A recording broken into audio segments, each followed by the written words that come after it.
Hello everyone, আজ তোমাদের সঙ্গে একটা চিকেনের ইউনিক আইটেম শেয়ার করবো, সেটা হচ্ছে চিকেন কালা ভুনা। তো ভিডিওটা দেখতে থাকো। আমি প্রথমেই নিয়ে নিয়েছি কিছু গোটা গরম মশলা, এগুলো ক্যাপশনে দেওয়া থাকবে, অবশ্যই দেখে নেবে। দেন বেরেস্তার জন্য কিছু পেঁয়াজ আমি এখানে ভেজে নিচ্ছি।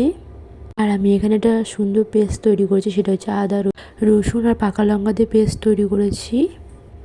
আর কিছুটা কাঁচা পেঁয়াজ রেখে দিয়েছি, যেটা আমাদের পরে কাজে লাগবে। আর এখানে গোটা গরম মশলাগুলো সুন্দর করে আমি এখানে ভেজে নিচ্ছি।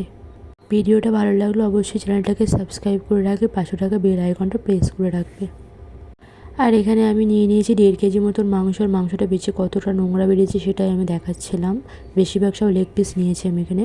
আর যে গোটা গরম মশলাগুলো ভেজে রেখেছিলাম সেটা এখানে পেস্ট করতে হবে। এটা গোটা গোটা রেখে একটু পেস্ট করতে হবে, পুরোটা গুঁড়ো করা যাবে না। এবারটা আমাদের আসল কাজ হচ্ছে মাংসটাকে ম্যারিনেট করা।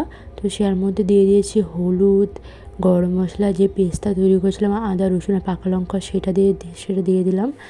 আর তারপরে দিচ্ছি টক দই। আর যে পেঁয়াজের বেরেস্তাটা করেছিলাম সেটা তেল শুদ্ধ তুলে রেখেছিলাম, সেটা এখানে অ্যাড করলাম। আর ভাজা মশলা দিয়ে দিচ্ছি আমি এখানে। দেন ভাজা মশলা দেওয়া হয়ে যাওয়ার পরে খুব সুন্দর করে এগুলো মাখাতে হবে। আর ভিডিওটা কেমন লাগছে অবশ্যই কমেন্টে কিন্তু জানাতে ভুলবে না। আর এরপরে কী ধরনের রেসিপি আমি নিয়ে আসবো তোমরা অবশ্যই কমেন্টে আমাকে বলবে। মাখানো হয়ে যাওয়ার পরে 5 মিনিট রেখে আমরা এর মধ্যে কাশ্মীরি লঙ্কার গুঁড়ো অ্যাড করে দেবো। আর সাথে খানিকটা চিনি অ্যাড করব। টক দইটাকে ব্যালেন্স করার জন্য চিনিটা অ্যাড করেছি। দেন সুন্দর করে মাখিয়ে আমরা এখানে আধ ঘন্টা ফ্রিজের মধ্যে সেট হওয়ার জন্য রেখে দেবো। তারপর আমরা কড়াইতে খানিকটা সর্ষের তেল দিয়ে আর শুকনো লঙ্কা আর জিরে ফোড়ন দিয়ে দেবো। আর এই রান্নাটা সর্ষের তেলেই হবে, আর পেঁয়াজের বেরেস্তাতে রিফাইন তেলেই হবে। দেন যে কাঁচা পেঁয়াজটা রেখেছিলাম বাটিতে, সেটা এখানে সামান্য ভেজে নিতে হবে, কারণ বেশি ভাজা হয়ে গেলে পরে পুরো রান্নাটা তিতো লাগবে। তারপরে সামান্য পেঁয়াজটা ভাজা হয়ে গেলে পরে আমরা এখানে মাংসটা অ্যাড করে দেবো। মাংসটা দেওয়ার পরে খুব সুন্দর করে ভালো করে নাড়াচাড়া করতে হবে। ভালো করে নাড়াচাড়া করার পরে আমরা এখানে চাপা দিয়ে দেবো। চাপাটা না দিলে জলটা ছাড়বে না, ওই কারণে চাপা দিয়ে সুন্দর করে রান্না করতে হবে।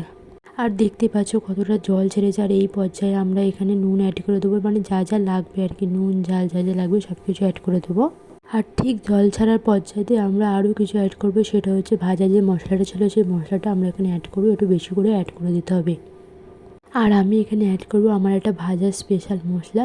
যদি রেসিপিটা কারোর চাই তো অবশ্যই কমেন্টে বলবে, আমি রেসিপিটা শেয়ার করে দেবো। আর মাংস হলে অবশ্যই তো স্যালাড সঙ্গে থাকবে, তো আমার স্যালাড কাটা হয়ে গেছে এখানে। দেন মাংসটাকে খুব ভালো করে কষিয়ে কষিয়ে রান্না করতে হবে, নয়তো মাংসের কালার চেঞ্জ হবে না। দেখতে পাচ্ছ কত সুন্দর কালারটা চেঞ্জ হয়ে গেছে। আর আমি একটু গ্রেভি করবো বলে সেই কারণে একটু অল্প একটু জল অ্যাড করতে, তোমরা চাইলে জল অ্যাড করতেও না পারো। আর আমাদের এখানে চিকেনের রেসিপিটা সম্পূর্ণ তৈরি হয়ে গেছে, রেডি আমাদের চিকেন কালা ভুনা। তো কী সুন্দর কালারটা এসছে।